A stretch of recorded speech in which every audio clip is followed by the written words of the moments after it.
Good evening. Welcome to tonight's episode of Talking Sports with Evan. And music has a mind of its own. But anyway, tonight got a special guest, Jacob, joining the show. And I appreciate you jumping on. And NFL draft a week away, and a week from tomorrow, which the Packers don't pick. But the NFL draft about a week away. You know, time just flies, doesn't it? Time flies when you're having fun, man. I remember listening to a podcast once, and it was CC Sabathia when he used to have his own show with Ryan Ruocco. He started that after he moved to New York from Milwaukee, and they had Austin Romine, the backup catcher, on the show, and they asked him, like, so what do you do with your spare time? And he had just finished talking about how he has, 3 kids, and CC started laughing and says, he's watching effing Baby Shark. Like, that's what he does. And Austin was like, yeah, I have 3 kids. All my time goes like that. So I only have 2, but all my time goes like that. So I blinked, and yeah, we're a week away from the draft. I remember when this used to drag from February until now. Yeah. Well, last year at the draft, it's just up the road in Green Bay, and I'm there enjoying the event of at least the first round. I'm sure you. I don't know. It was so much. It was so much fun. I was there there all 3 days. It was. Yeah. I didn't get to take in much of the scenery because I was working, but like from what I was able to take, I will tell you that Saturday, if you were there for day 3, so Thursday night it was a nighttime event, so kind of cool, overcast kind of stuff. Friday, day 2 of the draft, it rained. And then Saturday was beautiful. Like when I talk about what is the perfect day in Green Bay, Wisconsin, it was that Saturday. The sun was out. It was in the 60s. The trees in Green Bay are always like, that's a thing about the city too, but like it was beautiful there. The weather was good, which is always a concern in the Midwest when you do an event like this at this time of year. It's supposed to be 80 degrees where I live on Friday and 50 degrees on Saturday. So not even 24 hours apart, 30-degree drop. Yeah. But yeah, it was beautiful. It was a lot of fun. Yeah. And where I'm at, which I'm just south of Milwaukee, it's been like nonstop rain. And I know Green Bay was flash flooding all over the place last night. So I'm sure the draft, if it was in Green Bay this year, would probably be in jeopardy with the storm damage and flooding that they're having. But this year's draft in Pittsburgh, are you going to go out to Pittsburgh at all for it or no? No, I wanted to because I've never been to Pittsburgh. I went to Philadelphia when the Packers played there a couple years ago, and I was trying to get to Pittsburgh last year for the Rodgers Bowl, but it didn't work out for various reasons. So now Goody and LaFleur and all those guys, they'll all be in Green Bay, so I can just do everything I need to do from the auditorium there in Green Bay. So that's where I'll be. Yeah, for the first time in the Gutekunst era, and I think the first time in quite a while, the Packers don't have a first-round pick. I know they traded out of the first round to take Jordy Nelson. They traded out of the first round to take Kevin King. But that was the last time they didn't have a first-round pick was when they traded out to take King. That was it. Yeah, but I'm saying they didn't have a first-round pick. Oh, I think I looked earlier too. It's been like since, is it the John Haddle trade? I think that's so from the mid 80s. Like it's just not. It's not something teams did in general very often. It's becoming more and more of a thing as you see these teams more willing to move on from these picks for players and stuff like that, especially as the cap goes up and everything like that. But, last year with Green Bay, I mean, I think it really was. If Green Bay was ever going to trade a first-round pick, the type of player they traded it for was the guy they traded it for. Yeah. Yeah, that trade still surprises me, but hey, I'll take Micah Parsons any day of the week. So he is I've been around the Packers and in some media capacity for the last 15 years, other than like Rodgers at his peak. Because by the time I was around, Woodson was out of his peak. He's the best player I've ever seen. Yeah. Playing Green Bay. Like, he's incredible. I mean, there's enough superlatives for him. He's incredible. Yeah. Well, I do want to talk to you about the draft, but it's been, an off season. I guess we can say that for Green Bay. Made some trades with Franklin with the Colts. They somehow got a 4th-round pick in next year's draft for Rashawn Gary. And I guess kind of get your quick general thoughts on the moves that they've made this offseason, including the Dontavion Wicks trade that just happened. What are your general thoughts on that? And they also let a lot of guys out the door too. Rasheed Walker, Quay Walker, to name two. A lot of guys they left. Normally the Packers give guys second contracts, but it looks like the only guy they really want to give a second contract to from 2022 is Zach Tom and Sean technically Ryan. Sean Ryan and technically Christian Watson. Yeah, and I yeah. Yeah, if you want to count that one, you can. I think they're going to. Yeah, I think they'll give him a real extension here in the next couple months, but we'll see on that. On the whole, the offseason, it really started in earnest with who's making these decisions. Is it the general manager? Is it the same general manager? I personally don't believe that the general manager's job was ever in jeopardy. No. The head coach's job, I do think, was a little bit more of a conversation. And I don't have anything concrete on this. Obviously, I know the comments that Ed Policy made and everything like that recently. But I also think you have to say that publicly. You extended Matt LaFleur. So you can't say, well, you know what? We were pretty close to saying beat it, hairpiece. Yeah. That's not happening. You're not doing that, right? Especially after what they call the significant commitment. So from an outward standpoint, you have to show a united front as this is exactly what we wanted. But reading some tea leaves, the way Gutekunst talked at his press conference and just the disappointment and the lamenting of the 5-game losing streak to end the season and the conversation about how he wasn't sure that he kind of made it sound like he wasn't sure players were used correctly and all of these sorts of things. I have wondered aloud several times if this were the Ron Wolf era or the Ted Thompson era where the general manager had full autonomy over football decisions, which they do not anymore, would Brian Gutekunst have made a move at head coach? I don't know. I know he said publicly that he made the joke him and LaFleur aren't going to move in together. They have a great working relationship, yada, yada, yada. I understand all those things. I just wonder, and I am somebody who I was in Chicago when they lost to the Bears to end their season. And the way I described Matt LaFleur at the podium, and I just kind of took it all in, was funereal. I think LaFleur thought he was going to get fired or asked not to come back, not, whatever phrasing it was that you wanted to use. And then you have guys like, Bill Huber's been on the Packers beat it'll be 20 years in 2 more years. Tom Silverstein has been there forever. Both of those guys wrote stories saying they thought it was time for the Packers to make a change at head coach. And this isn't New York where they want to fire Aaron Boone for the Yankees, for example. Every time he makes a pitching change in the 6th inning, they don't agree with. Those two guys specifically are very measured with what they say. And when they write something like that, I think that there was some, potentially something to it. Me personally, my thought is I would have moved on. I think that there's definitely a good argument to be made that the Packers have plateaued under Matt LaFleur. They're 37-30-1 in the Jordan Love era, so since 2023. And they have been the 7th seed in the postseason all 3 of those years. They've won 1 playoff game since 2020. I've kind of gone through these points quite a bit over the years. And then you add in just some of the other stuff, the players report card. Is that a big deal? Maybe if they have another disappointing season, that those talking points are only going to get louder about whether or not LaFleur has lost the locker room kind of thing. But there is a way for Matt LaFleur and these Packers to kind of silence all of that, and that is to win and to win big, and that is the expectation. And I do think, as I say all of these things, on the flip side, a fully healthy Packers team or a mostly healthy Packers team has a chance to win a championship. Now, why do I think that? Because of some of the moves they made in the offseason.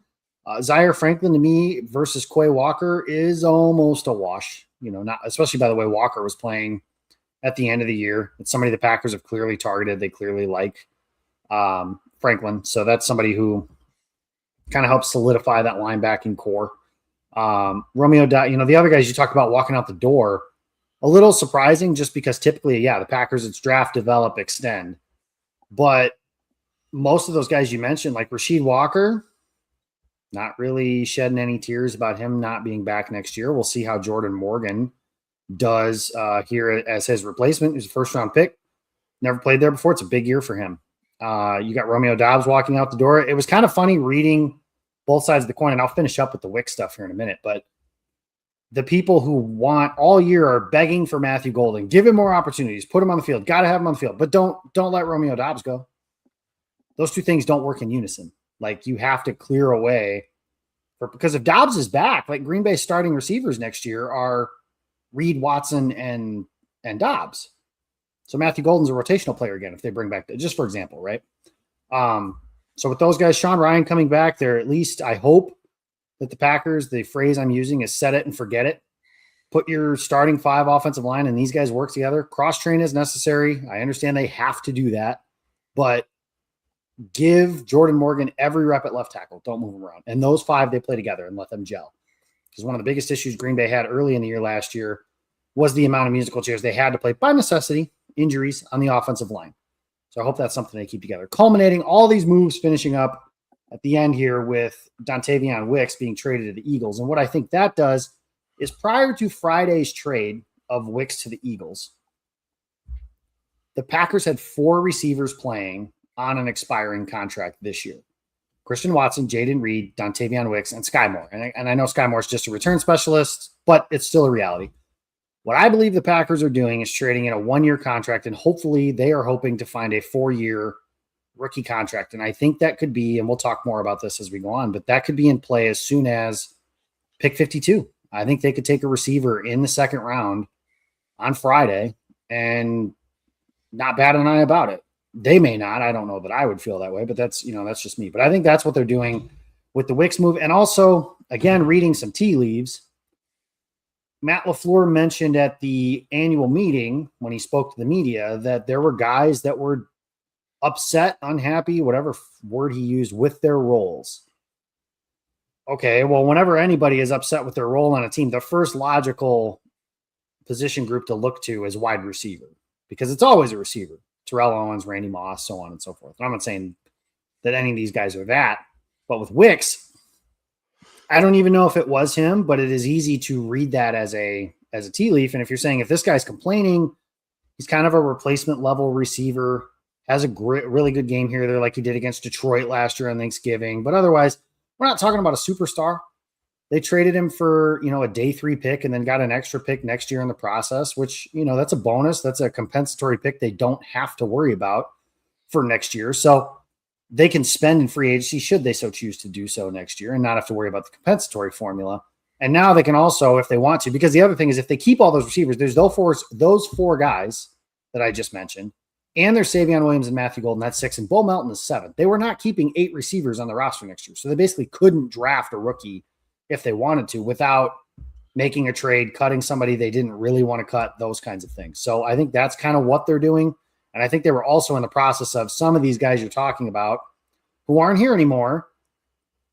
I think I would not be surprised if those were the guys who were disgruntled, if you will, with the roles that they had that Matt LaFleur was talking about at that point. So overall, an interesting offseason, and it leads to what I think is a big season for Green Bay. They chose to run it back with the same organization or the same organizational structure. They had a chance to move on, and this is really the only chance they were going to have to move on during this, window, if you will, of Jordan Love and Micah Parsons in their, peak of their careers.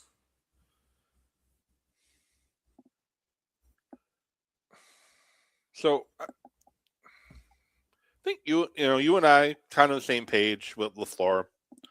But do you feel the general manager gets free passes sometimes? Because you look at the depth behind starters at certain positions, and there's been huge drop-offs. And it's the GM's job to, and obviously you can't pay everybody, but it's the GM's job to evaluate and put guys in position to be successful if they did have to, come in and play.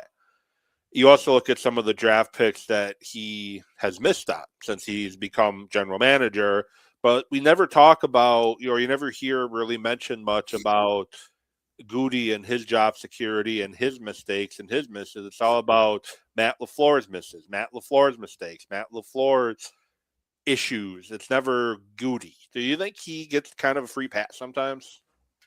Depends on whose Twitter mentions you're reading, I suppose. But overall, my assessment on Gutekunst has been, I believe that Green Bay's roster has enough talent. Are there some questions at depth? Yes, I think so. Are there some flaws and maybe some blind spots that Gutekunst has? Yes, I think so. It seems like every year, and I'm sure this is true of every team if I looked more closely at the other 31 teams around the league as far as making a gamble at position XYZ, right? So last year that was cornerback and eventually became defensive tackle, but that's a move you make 100 times out of 100, right? Trading Kenny Clark as part of a deal to acquire Micah Parsons, you certainly do that. I do think that there are times where Gutekunst is a smidge too precious about the guys he's brought in, the guys he's drafted, and maybe, I don't want to say favors, but just gives them the benefit of the doubt in cases when he probably shouldn't. And, there are examples of, I know that like in Gutekunst's tenure, so the big ones are passing on Jackson Smith-Njigba, or in my opinion, Christian Gonzalez for Lucas Van Ness. And my response to that is everybody passed on Jackson Smith-Njigba for the first 19 picks. So it's not just Goody who did that. And the other one with Gonzalez, that's a tough one. And I think if you look at everybody's track record, like Howie Roseman, in my opinion, is the best general manager in football. He drafted Jalen Reagor instead of Justin Jefferson. That is a real thing that actually happened. So that's something for that. Like I mentioned, I do think that in general, Gutekunst has put together a roster that is talented enough. I think the team was good enough to win a Super Bowl in 2020, and that was the loss to Tampa Bay where they kind of choked away a championship game at home. They were certainly good enough to win a championship in 2021.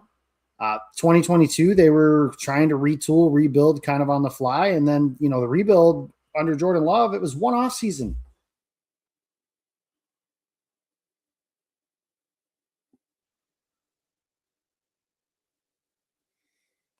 Well, I think I lost Jacob here. Apparently he's frozen. So really good stuff so far. And again, I'm not sure what happened here, but apparently Jacob froze. So hopefully we can effort getting him back on momentarily. But yeah, really good stuff and good points too. Like you mentioned, everyone passed on JSN at the time of the draft. So, but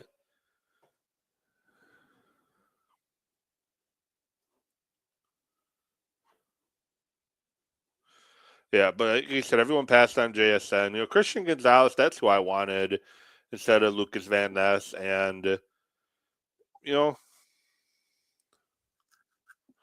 but, I guess that goes with that. And, one of the questions I do want to ask Jake when he comes back along, with Goody and LaFleur is it's still very odd to me. It is still really odd that we don't know yet the length of the contract extension both people got. We have not heard from the new defensive coordinator at all since he got hired.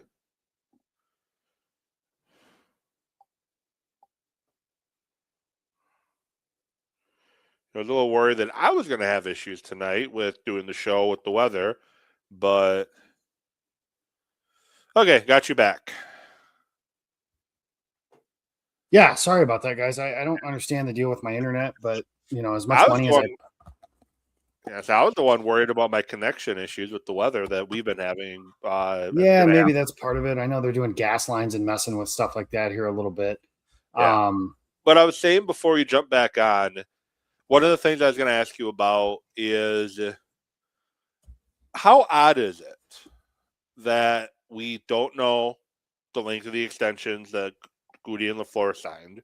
I'm not expecting to know the money, but typically you hear how long the length of the contract. And we haven't talked to the new defensive coordinator at all. Like, is he in witness protection? Does he even exist?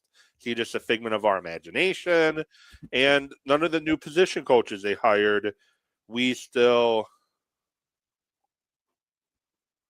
haven't heard from either.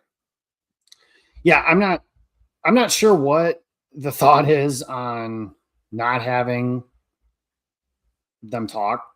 And I know I'm biased. I'm a content creator. I talk about the Packers. I write about them for, this is what I do, right? But this is the NFL's culture kind of across the board, as they act like some of these secrets are like they're keeping nuclear secrets to the Pentagon by not having Jonathan Gannon speak to the media. And it's not just the Packers by that stretch. There's other teams that do that too. But I'm not overly surprised that we don't know the length of the extension. Those are hard numbers to find out. Teams act like, again, that's not something that's public knowledge. And you know what? Honestly, I think if they didn't have to make the player contracts public, they probably wouldn't.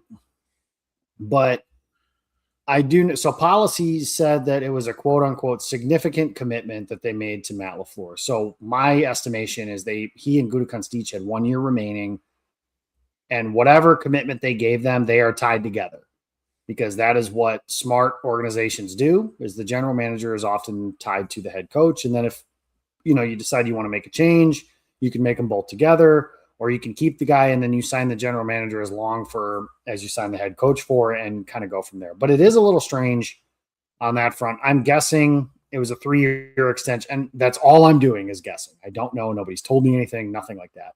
But I'm guessing it's like a 3-year extension that ties those guys together here for the next, 4 years, and they'll have another inflection point 2 to 3 seasons from now.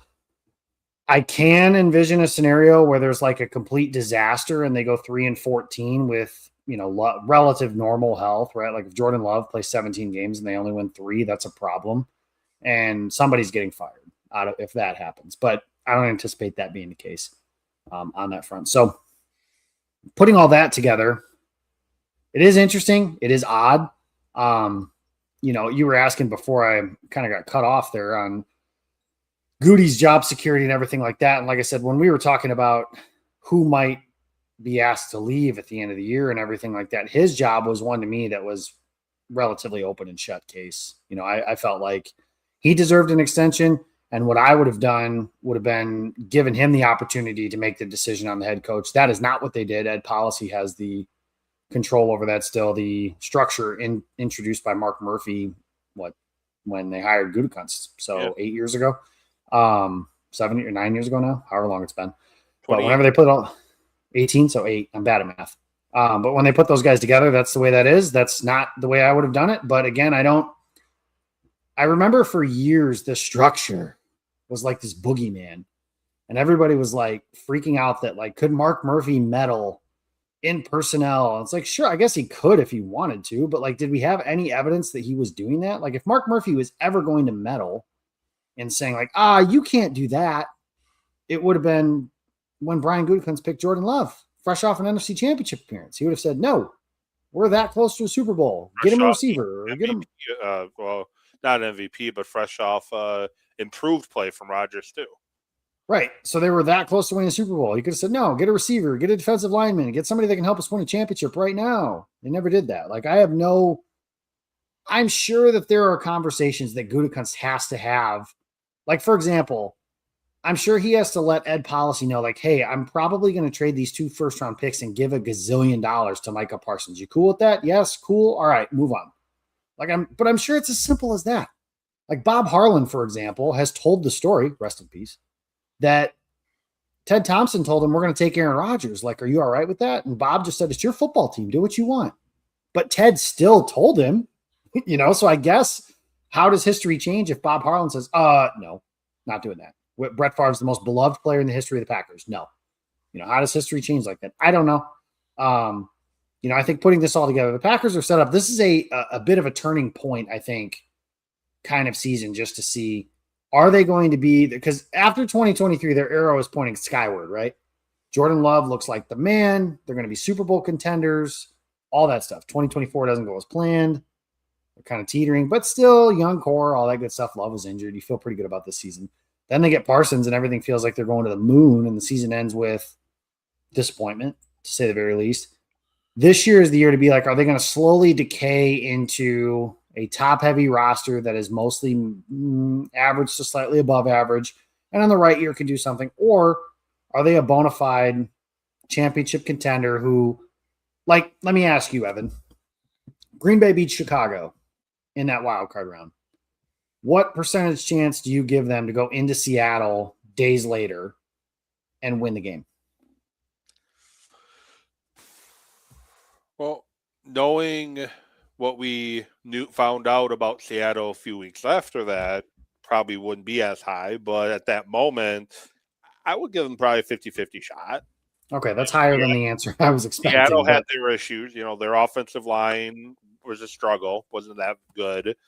And I had faith that they could give Seattle some problems, with their defense. But that's why I probably was at that moment if they would have beat Chicago. I would probably drop significantly, seeing how they, handle the Patriots and stuff and how they handle teams to get there. But I would say I was probably 50-50, kind of a coin flip.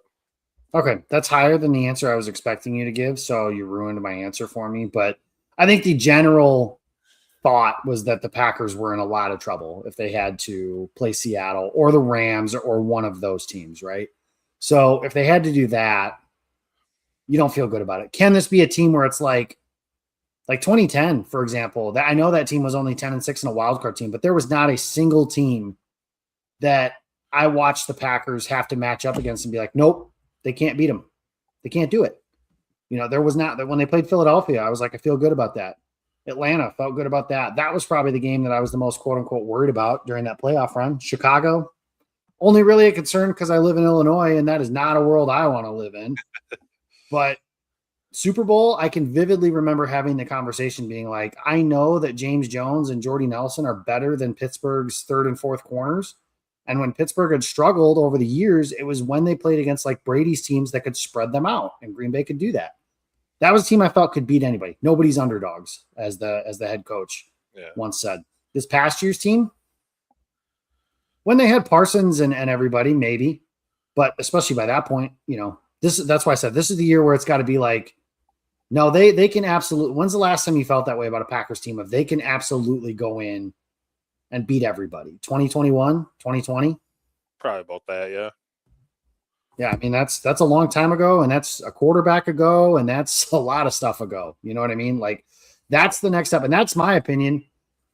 You didn't ask me this, but that, in my opinion, is the next step for Jordan Love. How do we go from the advanced numbers darling, and I think Jordan Love is awesome. I want to make that very clear too. But how do we go from the guy who we're squinting and butter knifing numbers and saying his EPA is this, and his advanced number is this, and this number is that, and if only this happened, then maybe he would be even better. And he was an MVP candidate at one point and all that stuff.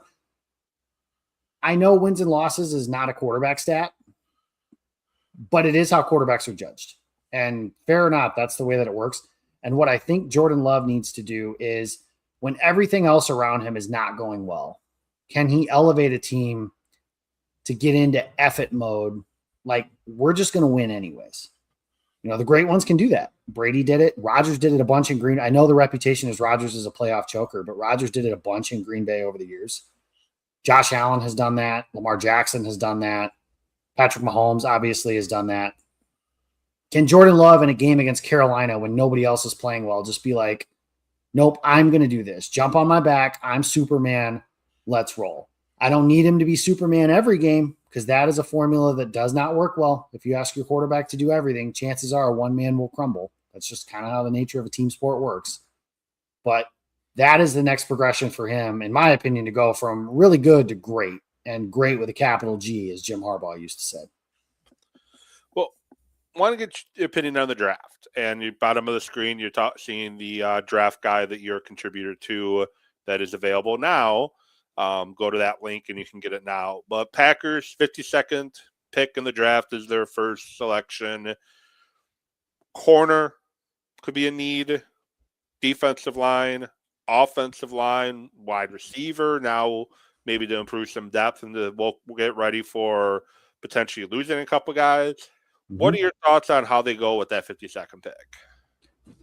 Yeah, so I think you hit it pretty well on the head with the positions you mentioned. I do think it's defensive line, whether that is pass rusher or defensive tackle. I think it is cornerback if the right one becomes available. And I think it is offensive lineman potentially maybe, but otherwise like wide receiver. So defensive tackle, edge rusher, corner, wide receiver. I think those are the big four positions that you can sit back and say, like, yeah, I think Green Bay is going to take one of those four spots. Now, the hard part is we know the Packers, and part of the guide that you guys are seeing on the bottom of the screen here, part of the guide is telling you like who Green Bay is typically valued in some of these spots. Who do they like? What are the types of players they like? What are the positions? What do they like? Height, weight, speed, those kinds of things at those positions. Cornerback, those numbers are thin. And I think if you ask the general fan base for a consensus on what their biggest need is, they would probably tell you cornerback. And there's some truth to that. Right now, if you ask me, like, what's the weakest position on the team, it's that or defensive tackle. But I just don't know how many guys are going to fall to pick 52. And it's harder this year. Last year, we're talking about a pick in the 20s. Could they get Will Johnson or, Matthew Golden was the guy who ended up being the pick, obviously. But, could they find a defensive tackle to fall in their laps? Like, I think it was Derek Harmon was the guy that everybody wanted from Oregon last year. This year, it's like was that? I was guilty of that. Yeah. Yeah. So, which is fine. I would have taken him too. But then you've got the other guys. This year, you're asking somebody to fall 50 picks, not 20 picks. There's a difference in some of those spots too. And there's more opportunity for teams to trade and snipe you, all of those kinds of things as well. But those are the four positions. I think those would be the things that wouldn't surprise me. Or I think they're the most likely positions that wouldn't surprise me, but I could see them doing is offensive line. They brought in some running backs. They've done that in the past. I could see them do that. They brought in a couple safeties that could do that. Quarterback would completely shock me. Tight end would completely shock me. Linebacker wouldn't completely surprise me, but I don't think that's the best use of their resources just because of the trade for Franklin. They gave him a raise and a de facto extension basically. And then those are kinds of the ones that you can all put together on that. But I do think those are the big four that I just mentioned. Those are their four biggest quote unquote needs in this class. I don't see much need to move around on stuff like that. Offensive line is something you always need. But those are kind of the big four spots. The receiver thing, like you mentioned at the jump, that's the most intriguing thing to me, just because would they take one at 52 when you have a need at corner, you have a need at defensive tackle? I don't know what's going to be available and what's going to be available they're going to like, but that's part of the conversation as well. Is like, if the best player on the board is a receiver, would they take one 2 years in a row, their top pick being a receiver? I think that is part of the calculus of a Dontavion Wicks trade, but I've been wrong in the past, obviously, but I think that's something that they at least have opened the possibility to doing here in the next few weeks. But I do think right now, as we sit here, the most likely position that's going to have a player available that fits what they typically prefer at that spot is going to be a receiver. And that's going to be incredible to kind of watch back and forth, especially after all the years of how the Packers don't care about that position and blah, blah, blah, blah, blah. Like, mostly ridiculous, but it would be interesting to see if that is something that they ended up doing. So you mentioned corner if the right person falls. Who are some of those right people that would have to be there at 52 for them to pull a trigger on a corner? So this year's Cooper DeJean, and which by Cooper DeJean I mean the player that every Packer fan wants and is like the consensus. No, we got to get that guy if he's here. So back no matter what. Exactly, right? So this year's Cooper DeJean is Chris Johnson out of San Diego State. The problem is that Chris Johnson blew up the combine. Probably first round, really. I would be the spot I have circled for him is Kansas City at the bottom of the first round with the pick that they got for Trent McDuffie from the Rams. So that's pick 30, I think. Would not be surprised at all if he goes there. I also think that if the Packers are trading up, and I don't anticipate this being something they do, but if they were to trade up, I think it would be for that cornerback, really, Chris Johnson being that cornerback. I think it was Matt Miller said that they've talked to him a bunch. There's a lot of cornerback smoke surrounding the Packers, those kinds of things. Jermod McCoy, Colton Hood, the two Tennessee corners are guys that I think that they could have interest in moving on. In the second round, it gets a little interesting just because they might have to squint a little bit and maybe do some projection. Davison Igbinosun, this is probably more of a third round guy. Same with Dalen Everett from Georgia. Igbinosun is a man corner from Ohio State. did some positive things there. He's very competitive. Dalen Everett played at Georgia, so he's played in a lot of big games. There's other guys that – and Green Bay loves Georgia. You are absolutely right. Julian Neal from Arkansas is a guy that feels like a pretty straightforward fit at the 84th pick as well. So I think that Green Bay is going to have some options on that late day 2, early day 3 kind of thing. I guess the question that is going to be worth monitoring is whether or not those guys can play as rookies. And I think that that's what most fans, if you ask them, are going to be asking for, is guys that can play and play early, because I think everybody from a fan perspective is tired of watching Keyshawn Nixon and Carrington Valentine try to be the starting cornerbacks on a team that they hope can win the Super Bowl. And if that's going to be the case, they're in a tough spot. So I do think that is the position where if you want a rookie who's going to play right away, you want them to take a corner. So defensive tackle you mentioned. Yep. 2 popular names I've seen among Packer fans is Lee Hunter from Texas Tech and Dominique Orange from Iowa State. Big citrus. Yeah, big citrus. So defensive tackles, guys that kind of on your radar that you think fit what they do, and thoughts on Hunter and Big Citrus. So Hunter was on a top 30 with them today. So he's interesting just because from an athletic standpoint, doesn't fit what they've normally valued. But again, with the Packers now, especially with Gutekunst, it's kind of never say never. And with fewer picks, I wonder if they're more willing to bend on what they've typically not been willing to bend on in the past. I don't know if that's true or not. Maybe they would be, maybe they won't. But with Hunter, they would have to. They call him the Fridge, which is a nickname he earned before he went to college. And he's a big nose tackle. Well, he's not really a nose tackle, I guess, but he's a big defensive tackle. They would probably project him as a nose tackle. It's just a question of, do they think he can rush the passer enough? And do they value taking a run defending nose tackle at pick 52? Because that's probably where they would have to end up getting him. Dominique Orange, like you mentioned, big citrus, a little more athletic than Hunter. Somebody who I've seen some comparisons like athletically to Kenny Clark. I don't necessarily agree with that, but he is a little more athletic on that. Would the Packers do that early? I tend to think another guy they had on a 30 was Kristen Miller from Georgia. Again, another Bulldog. If he can slip to 52, that is somebody I think the Packers would like. He's played with some of the guys on the roster, obviously. He fits more of that nose tackle power type player, and he's an ascending player, which the Packers certainly care about. So that's something worth monitoring as well. Those guys, I think, are the ones you're looking at early. As you progress through the draft, there's other names. Obviously, Darrell Jackson from Florida State, Caleb Proctor, not a nose tackle, but somebody like that. They had him in on a visit. That could be the comparison for him is like Milton Williams, he was awesome for the Eagles in that Super Bowl run, and then got paid a boatload of money by the Patriots and was really good for them as well. So I'm sure that the Packers are looking to add to their defensive line. They've got a lot of guys who they're trying to figure out like where they stack in the order, so to speak. But right now, the only guys that you probably like on the list are Javon Hargrave and Devontae Wyatt. Carl, I don't know where opinions fall at this point on Carl Brooks, but his best season as a Packer was his rookie season. So that's quite a few years removed from now. And he's playing on an expiring contract. So put all that together, the Packers are probably trying to find somebody to be a replacement on that front. Edge, Michael Parsons likely out. Yep. For first 4 games, more than likely. Lucas Van Ness hasn't really. He showed flashes in that Chicago game and that Baltimore game. I know both losses, but he's probably the best player on the field in that Baltimore game, which I know isn't saying much, but anyways, I digress. And you have Oliver and Sorrell, who they took last year in the draft.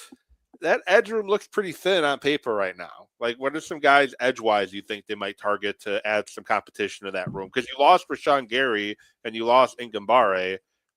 You got to restock a little bit, right?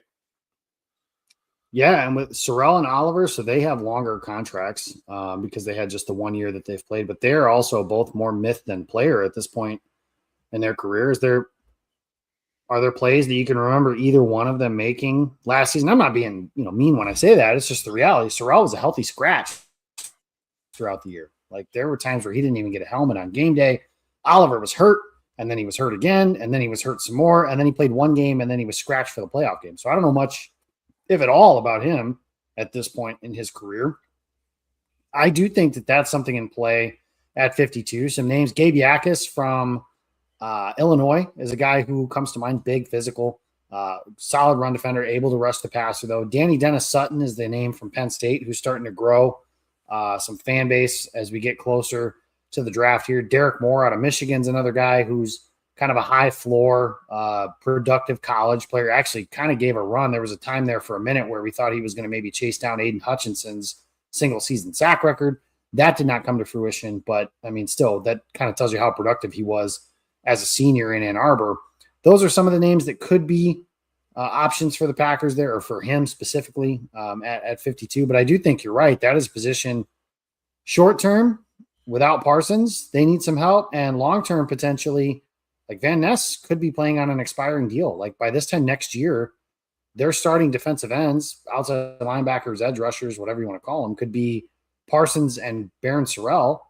And Sorrell would be out of the fact that he's just available. You know what I mean? So that's something worth monitoring, because it's not necessarily a short-term need, but in the long term, I mean, this is a long-term process that the draft likes to go through, and Gutekunst always views things through that lens. So I think that's something that I wouldn't be surprised at all if they took a pass rusher with their first pick. And this time next year, you might have to renegotiate that Micah Parsons contract too, because new guy by the name of Will Anderson might reset the market, and Micah Parsons might decide, you know what, I need a little bit bigger piece of the pie too. So that could always happen as well. So yeah, money talks. You mentioned wide receiver at 52. Who are some guys that the Packers might target? Jeremy Bernard out of Alabama. That's one. I think that he's got some experience. He's a 5-year college player. They called him Uncle Jeremy at Alabama. So that's kind of funny to me, but nothing else. Leading receiver the last 2 years, productive player. Ted Hurst is a guy they had on a 30 visit. They also had Chris Brazzell from Tennessee on a 30 visit. Brazzell was also at Tulane before he went to Tennessee, so he didn't just play in that Mickey Mouse offense. He's played in a real offense during his college career, so that's something that could be worth looking into as well. Bryce Lance out of North Dakota State, maybe not at 52. That might be an 84 to 120 type selection, but that is another player. And then Deshaun Stribling from Ole Miss. I would bet one of those 5 players is going to be a Packer. If you get into day 3, Anthony Smith from East Carolina is one guy that they had in on a visit. I think he is a guy they could look into. And the other one is Baylor's Josh Cameron. He has the size that they like, but he also has experience as a punt returner. And I know the Packers have Sky Moore, but that could be a short-term situation. I'm not sure how much they value him as a real quote-unquote wide receiver. So could Cameron be somebody that can, in 2027 be their punt returner, but also potentially give them a boost on offense if that's something they need? I know they paid Sky Moore a little bit more, but I'm not buying Sky Moore on this roster until after the 53-man roster gets finalized, because we all know what happened with a returner they signed last year that we were big fans of is it Hardman? Mecole Hardman. Yeah, Hardman, and he ended up being released. Offensive line, you mentioned a position they could look at. I know there's a guy popular from Iowa and Dunker that Packer fans seem to love. What are some other linemen outside of him, or I guess tell me a little bit about him, and then some other offensive linemen besides him that could be interesting Packer options? Yeah, I'm not sure that Dunker is a fit for what Green Bay is typically valued. We'll see. But the Packers have typically, and especially lately, they've gone on the bigger end of things and guys who are big and can move and have some positional versatility. Dunker, I think people have taken a liking to. I was going to say the mullet and the beard and all that, and it's great. And I talked to a guy who used to play with him, said he's one of the best players he's ever played with. So that is at least worth something. And maybe the Packers will shock us and do something like that. But I think that Trey Zune is a guy kind of fits that mold. Another guy is Brian Parker out of Duke. He is not quite the same cookie cutter perfect fit as Zach Tom, but he is somebody who, like, you could circle him and, like, say Green Bay took him at pick 120, and you were just like, oh yeah, that makes sense. They took, that's this year's version of Zach Tom. He played tackle. They project him to move to center. He did some of that at the All-Star circuit this spring before getting into the whole draft process. So Green Bay kind of needs a backup at that position. So that's one. Another guy who is getting, well, I'm not saying getting some love, but later in the process is trying to jump up on my radar a little bit, is Austin Barber out of Florida. He started, I think it's 38 games at tackle in the SEC. That's not nothing. That sort of experience. And the Packers right now, I know it's not a starter, but they don't have a swing tackle. I don't know how comfortable you are with Darian Kennard playing left tackle. If Jordan Morgan misses a game, would they move Zach Tom to left tackle if that was something they had to do? I don't know. But I think that is a player that could give Green Bay some of that super sub at four positions type players, because I think he could move inside and potentially play guard for them as well. And then it's just a matter of, are they comfortable rolling with Jacob Monk as their backup center in the event that Ryan gets dinged? That's one of those questions I'm kind of looking at as we go through camp. I know they said, at least there was some scuttle. I don't know that it was ever actually said, and I've tried to find it and I can't, but it's in my brain for some reason that they had talked about thinking John Williams could play center. And then obviously he was basically redshirted. Not basically, he was redshirted last year. He was hurt the whole season. So maybe that's the guy who becomes the backup center. But that is an intriguing position to me too, because I know they gave Sean Ryan a contract. I also know that anytime Ryan's been penciled into a starting job, they've tried to take it away from him for, one way or another throughout his tenure in Green Bay. So if that's the way that they're going to try and operate, Jacob Monk, I do not think is the answer to that question. And I've yet to see him. He's never played in a game that matters. With all due respect to that glorified preseason game they played against Minnesota, he's never played in a game of significance. Yeah. My opinion with Monk is, if he would have been a potential the guy at center, if they were impressed with him, if they thought he could move into that position, they likely don't sign the left guard that they signed last year in May. Yeah. They keep Jenkins at guard, and Monk likely takes over at center. That's likely what they do, but clearly they won't sell it on Monk. They saw him every single day his rookie year. Clearly they didn't think he was ready for that jump. Yeah, and the example that I would give on Monk is in the playoffs against Philadelphia, Packers have some injury issues that year. They benched Kadeem Telfort. They benched Travis Glover for like each other throughout the course of the game after Jenkins got dinged. And then when Josh Myers got hurt, they put both of those guys on the field and moved Sean Ryan to center, who, by the way, had not played there by that point, just to make sure Monk didn't get on the field. Yeah. So, and that's another guy. I didn't mention him, but I do remember last year, Travis Glover was a guy who the Packers, like Matt LaFleur, called him an ascending player. They really thought he was going to be that super sub kind of at right tackle, left. Like the trade for Darian Kennard was almost a direct result of having Glover get injured and miss the rest of the season. But if he's healthy and is able to come back, that is something that could give the offensive line a boost as far as their depth goes as well. And you're going to need it. That's a position that you almost never play the same five. Well, I guess I don't want to say never. I'm sure it's happened before, but you almost never play the same five. You very, very, very rarely play the same five guys from the start of the season to the end of the season. Yeah. And before we end the show, if you had to bet whatever amount of money you could bet on who the Packers are likely going to take with that pick 52, who would you say right now it's going to be? I told Marcus Eversole Jeremy Bernard, the receiver from Alabama. I just think that when we get to that point of the board, just based on what I've read and everything like that, that receiver is going to be the position where there's the most types of guys they've typically liked.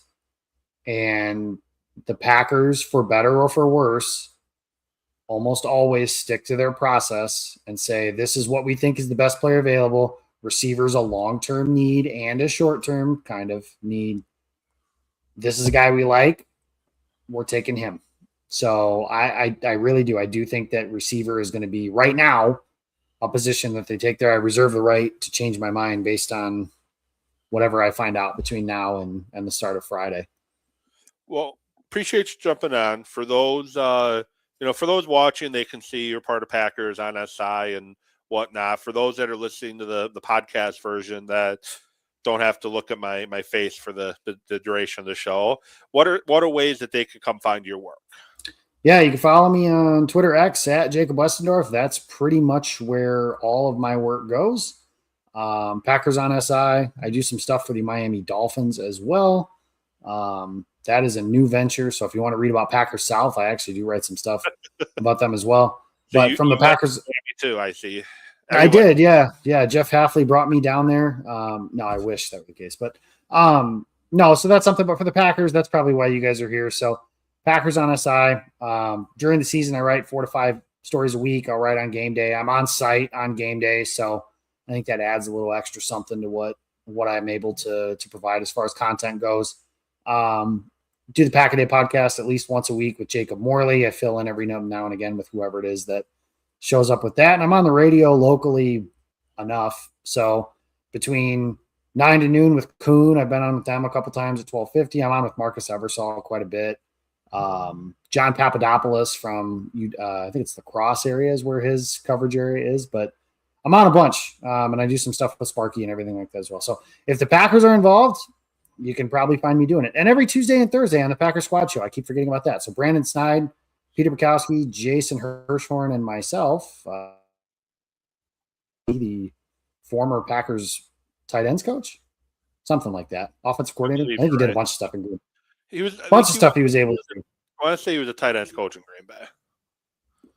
He got fired as the tight ends coach after the 4th and 26 game. I know that because we've talked about that story on and off the air.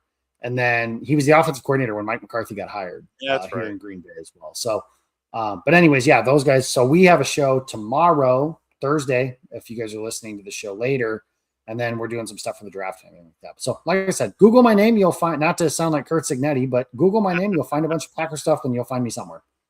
Yeah, hopefully you're more Kurt Signetti than Doc Rivers with that Google me comment.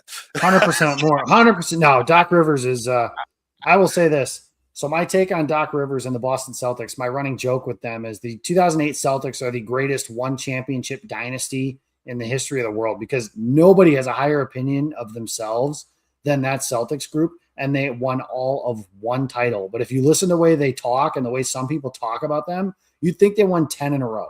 It is absolutely incredible the way that team is covered and the way they think about themselves. Yeah, Bucks fans have even stuck with Doc the last 2.5 years, so yeah, thankfully that era is over. So for those that are going to be listening, you mentioned your X account at Jacob Westendorf. You can also find the Green Bay Draft Guide. It's your pinned post on your X account. You can click on that post, and it'll take you on how to order it, which I do strongly encourage you to order the draft guide. Between the Beast with the Athletic and that one, those are the two main sources that I use to get ready for the draft. So yeah, everything is Packers specific on that guide. So that is something that we've tried to do over the last couple of years. There's features, about 230 profiles, I think is the number we got to. Maybe it's a little more than that, but everything is about fits, who the guys are, how they fit in Green Bay.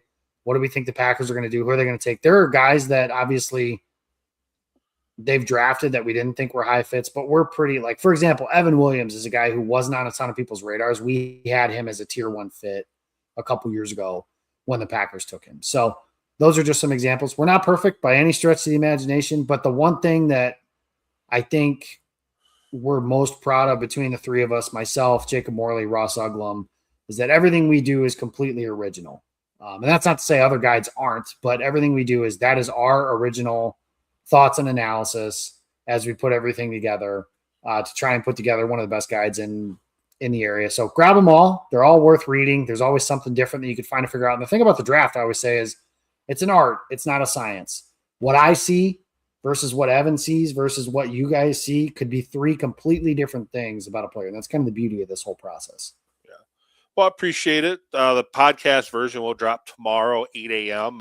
Eastern Central Time. 8 a.m. Central Time. That will drop. But you can find all past episodes on Spotify and iTunes and wherever you get your podcasts. And then at Talking Sports with Evan on Facebook and YouTube. Please like and subscribe. Would greatly appreciate it. Jacob, thanks for popping on, and a lot of great insight in tonight's episode. Yeah, appreciate you having me. We'll definitely do this again whenever Yeah, you want me to. Definitely. And those in the storms area, which there's more watches and warnings coming out, yeah, please be mindful of that as well. Thanks. Have a good night, everybody, and talk next week.